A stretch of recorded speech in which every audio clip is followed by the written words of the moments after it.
I'm a great lover of nature. And going into the woods, I watch the sunset. I hear the animals scream of the wild. My mother's a half Indian.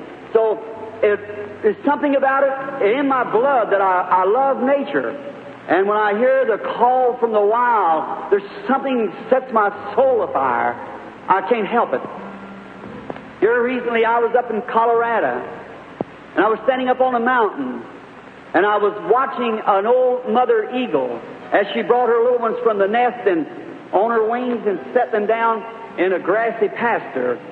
And then she flew back up to the top, very peak of the highest rock she could get to, and she sat down. She began to watch. Well, I was watching through my binoculars. My horse was hitched to a tree, and I was watching. And I said, Lord, I like this. And it seemed to me that I said, it smells, if you was ever around an eagle's nest. And they make it out of sharp sticks and things, and then poor little eagles were just walking on those sticks and thorns. They never knowed nothing else. But one day the mother spread forth her wings, and they stepped on the wings and went on. Now I looked at those little fellows, and they were just having a Pentecostal revival.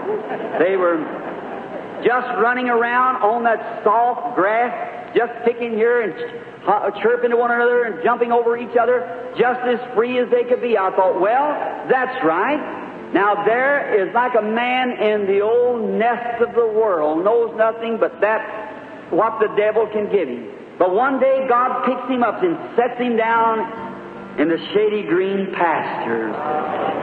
Oh, how he rejoices. He's free. There's nothing, no harm. I thought, well, why ain't those little fellows afraid? Wonder if they realize there's coyotes around that would pick them up. But every once in a while they would look up, and the old mother was sitting up there watching them. I thought, well, praise be to God. That's right. He taken me out of the nest of the world, and He climbed the ramparts of glory, setting on high, watching over His heritage, to see that no harm comes. I thought if a coyote would start towards one of those little eagles, she'd flog him to death. I thought, that's right. Let Satan take after a believer, and he's got Jesus Christ on his hands. That's right. Let him take. After a while, she was watching her great, majestic head looking around. She was on the highest rock that she could find, because she could see everywhere. Her sharp eagle eyes watching. And after a while, I seen her raise her head through my 10-power binoculars. I seen her raise her head and look around. She was whipping the air, and I thought, what is it? Way back in the north, a northerner started. The thunder roared.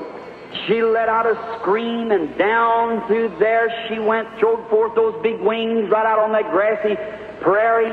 And every one of those little eagles ran over real quick. They were instructed perhaps before leaving the nest.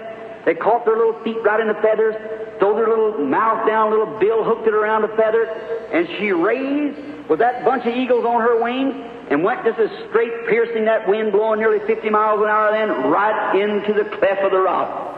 I cried like a baby. I thought, some glorious day, when this revival is over, He'll come from glory, spread forth His great wings of power, and the little eagles will hook their bills into there and fly away into glory with Him.